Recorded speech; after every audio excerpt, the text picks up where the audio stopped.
Hi, Roberta here. I have a journal to share with you. This one is a 5x7 journal and it is made using cardstock. On the cover I have some sheer curtain material that I picked up at a thrift store, and this cutout which I think came from a paper pack. And this is a stamped word, the word imagine, and some dictionary page and some lace on the binding. And this was a fairly thick cardstock, but I think, yeah, I did. I doubled it up, so there's more cardstock on the inside just to make it sturdier.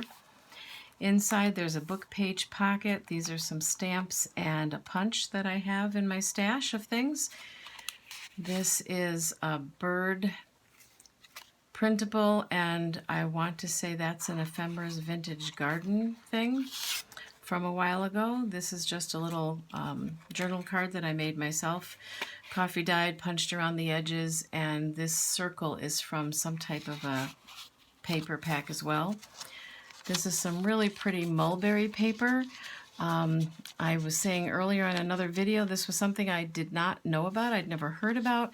Somewhere I heard somebody mention it, so of course I had to go ask Google what it was. And it's handmade paper with specks of other things in it. The paper that I showed in a previous video did not have any real texture to it. This one I can actually feel. Whatever that is in the paper, I can actually feel it. So there's quite a bit of texture to this one. It's just kind of cool. It's a little bit see-through, but not totally. And this is some coffee dyed paper that I stamped, and a music book, like a music lesson book. And this is a printable that I've had for quite some time, so I'm not quite sure who to give credit to for that. This is avocado dyed paper and a tab. Coffee dyed paper with a little bit more stamping on it. Some washi tape, a book page. This is, the paper that you bake your cookies on, and I promise I didn't bake anything on it. Parchment paper, that's what I'm trying to say. I did bake it though, but not with cookies on it. And this is just a file card. And there's some definitions, and I do not remember right now the name of the person, but I did get these fairly recently, and I'll try to link that down below so that you can know who she is, because she has some cute things in her shop. And this is just a gold paper clip with a ribbon on it. This is some cardstock, double-sided, really pretty cardstock. I want to say it's a Die Cuts with a View cardstock. And some coffee dyed paper, dictionary paper. I've stamped this coffee dyed paper and just put a little piece of fabric on as a tab. This is a washi tape that has definitions on it. This paper's very faintly lined. You can barely see it. Excuse me. And a doily. And this was a printable, but again, I don't remember where that one came from. I think that was sort of a Pinterest freebie kind of thing. And this is half of a Michaels Craft Card stock card with some ribbon trim. This is vintage ribbon that I picked up at a thrift shop. This is some, I don't know, I call it accounting paper, ledger paper. This is a book page pocket. These are some punches. I stamped and punched these out just to make a little border for that. This, I believe, is a Tsunami Rose printable. And this one, I think, is either Ephemeris Vintage Garden or Sweetly Scrapped. Here's another coffee dyed page. I just did some stamping. It's just kind of a geometric pattern. Some scrapbook paper, and here is the flap of that envelope with some lace on it. And this is, I think it was the front of a thank you card or something that someone sent me, and I just thought it was very pretty. So I put that in there. Some coffee dyed paper, little fabric tag, and a stamp. Some avocado dyed paper that has been edged.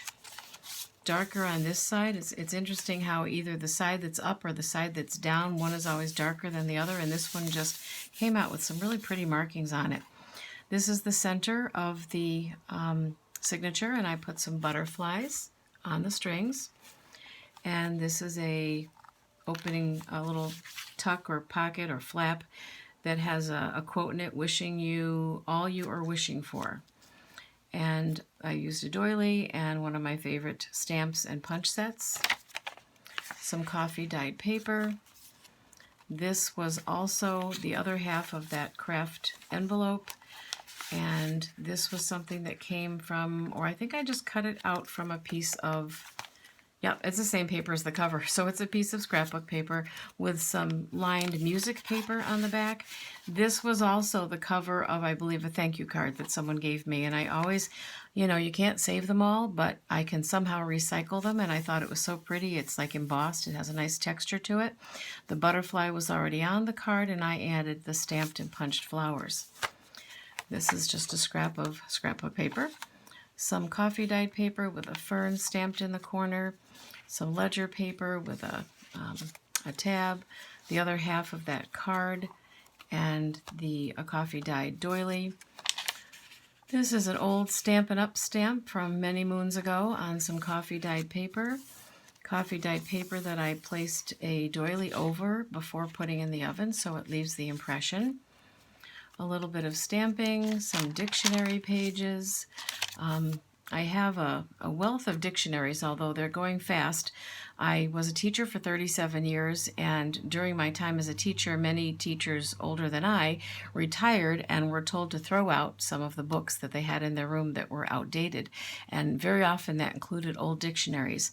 And the word had gotten around that you didn't throw out dictionaries if Roberta was in the building, you just gave them to her. So I very often got these dictionaries that were intended for the dumpster. This is some coffee dyed paper, and this is part of that same paper pack that I believe my cover came from. So it's got this really pretty, like photographs almost of vintage postcards written in some language that I don't speak, probably French, but I can't swear to it. And on the back I have a vintage playing card under a tuck spot. I found this at a thrift store, and they're pansies, which was my mother's favorite flower. And the tuck spot is just made with some music paper. This is from an October afternoon paper pack. This is some Stampin' Up! Retired paper. A tag that was part of, I think, the same October afternoon paper pad, or maybe a different one. And then some music paper. And the other half of that parchment paper. It almost looks like I might have done this in the avocado because it's got a bit of a pink tinge to it. The other half of the book page, this was coffee dyed paper that I stamped. Avocado dyed paper. This one, again, I have to find out who to give credit to for this one. I'm honestly not sure. And this is some more music paper from like a music instruction book. Coffee dyed paper, stamped. The other half of that mulberry paper, so pretty. The flecks are kind of a deep red, and then some grays. It's kind of hard to tell, but it's so pretty, the overall effect. And the back page is just the other half of that cardstock. And that is that. So I hope you enjoyed the journal. If you did, please think about subscribing. Give me any feedback that you have. Keep it kind if you can. My feelings hurt easily. And I appreciate you taking the time to watch. Have a great day. Thanks.